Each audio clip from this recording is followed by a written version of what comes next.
This is Shane Watson here for PSP Sports. I'm lucky enough to be joined by the big man for this weekend. Really? Dave Coldwell. How are you, Dave? I'm good, mate. Yeah, you? How are you feeling? Yeah, very good. Very good. Motivated, excited? Yeah. Do you know what? Pumped? It's nothing like a big fight. Nothing like a big fight. And also, I know this is a really important fight to you as well. Obviously, it's got history. It's got brought up that wasn't actually history before, apparently, but it is now. So how are you feeling about that all anyway? Yeah, listen, it's not about me and about my past. It's about Tony Bellew's present and future. So there's the same sort of feeling and pressures of for Bellew as anything really. You know, you have to win the fight that's in front of you. The pressure's off because he beat McCarbo and he became WBC World Champion. That was his dream. That was everything about it. You know, so the pressure's off him in that regard. This is just the bonus stuff. You know, this is a big fight that he's desperate to win for completely different reasons. It's not about what he started out in boxing for and everything like that. Being world champion was what he started in boxing for. So this is entirely different. This is kind of like a one-off. What do you make of the recent injury claims of David Haye, and that's the reason why he's had to go out to Germany? We knew about him going out to Germany anyway. We heard that he was popping off to Germany for little niggles. But all fighters have niggles, and whereas you might have a fighter that has a niggle here and goes and see their specialist in London or wherever it is,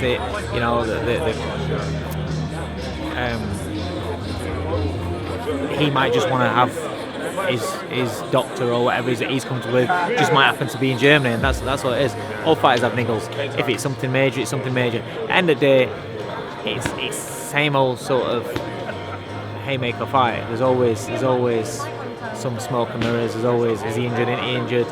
And we'll see. Would you say this has been Tony Bellew's best camp of his career? Do you know this where everyone says, it's the best camp ever? It's been a good camp.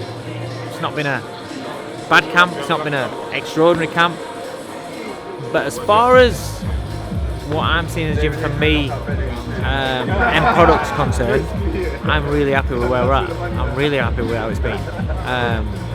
From a fighter's perspective, sometimes they feel great every day, sometimes they don't feel great every day, sometimes they think, well, that camp felt better, this camp feel better.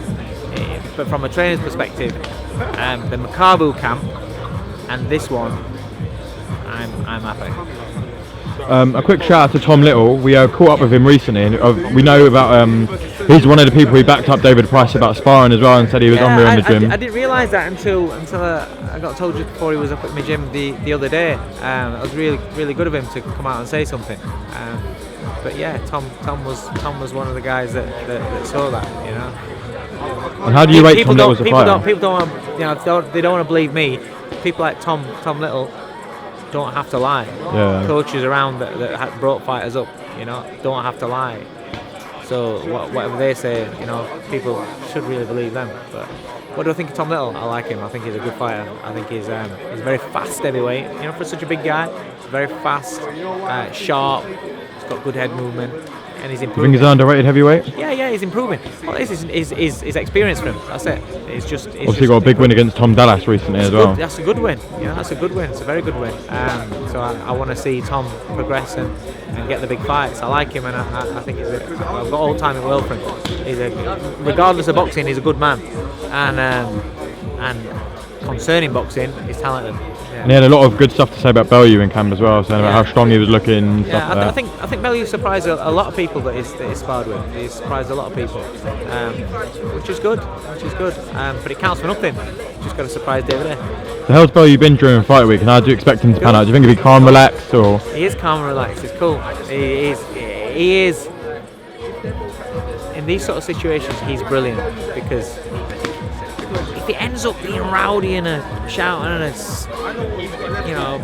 battle of mouths and minds, he's built for this sort of stuff. It doesn't take anything out of him. People think it drains him. It doesn't take anything out of him. As long as he has time between the shouting match and then going in a fight, it's not going to drain him. It changes like that.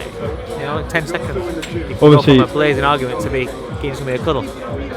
We know Tony Bellew wears his heart on his sleeve a lot. Do you think it could be a problem if he gets into a vicious dogfight with David Haye?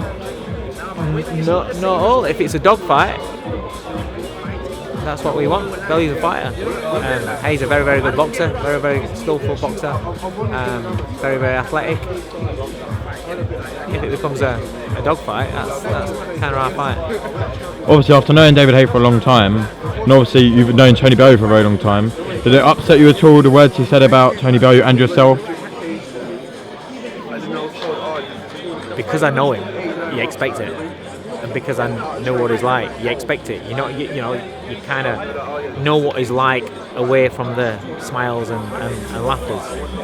So it's nothing to be surprised about.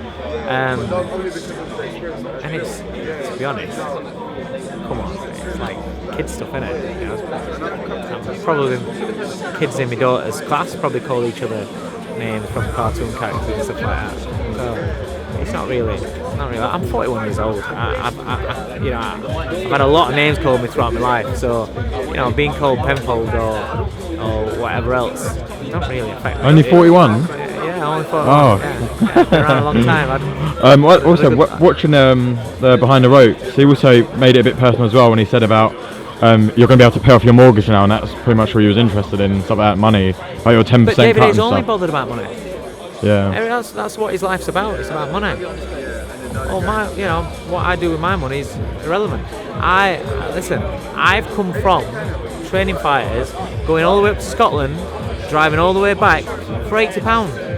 Yeah. So if I'm getting 10% of a good wage, I've not just come in to get a 10% of a good wage. I've started off where you're getting like 80 quid for spending your time training somebody for 8 weeks, taking them up to Scotland to fight for a 4-round for 12 minutes as a journeyman, coming back and getting 80 quid. So what? Who cares? If that's what he wants to think, then that's what he wants to think. And also a little bit from the weekend, Gavin McDonnell. Obviously, everyone wanted Gavin McDonnell to win the fight.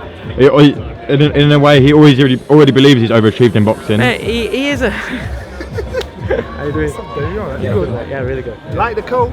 Yeah, Don't put it down. I won't. Listen, Gav's overachieved throughout his career, constantly. And this is why, if people think that it's a negative on what happened that Saturday, it's actually not, because he was never expected to win the fight. We knew that it was such a tall ask. But he gave it absolutely everything he got, and he proved he can hang at that level. So proving that he can hang at that level is a bonus for Gav, because now he's come away thinking, do you know what? And his words are, do you know what? Can't wait to get back to the gym, work on the things that let me down. I'm going to learn from that experience, and in a year's time or so, I can go again for another world title shot. He's kind of giving him more belief. Sometimes you can get more confidence in a defeat. If he'd have won that fight, he's not good enough or experienced enough to stay at that level. Do you get me? So sometimes you have to take a step back to take a step forward, a couple of steps forward, and so it's actually a positive for Gavin McDonnell. I'm proud of him, and at the gym we're all absolutely buzzing for him. So it's all good. Also, last question. You've got a good amount of fighters in your gym now, all world level fighters as well. Are you looking at adding to your stable? I've only had 4 fighters in my gym. I only train 4 fighters. I don't train plenty of fighters.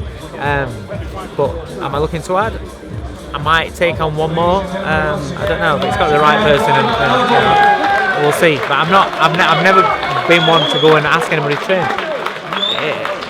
I don't need to train fighters. I enjoy training certain fighters, but it's got to be the chemistry, it's got to be the personality. So if it happens, it happens. If I train with these and then they finish and I walk away, then that's what happens. I don't know. I don't plan on it. Okay, well, thanks for talking to PSV Sports. Good luck ahead of the fight. We'll probably catch up with you again soon anyway. Nice one. And take care, and good luck at the media workout. Thank you. Cheers, mate.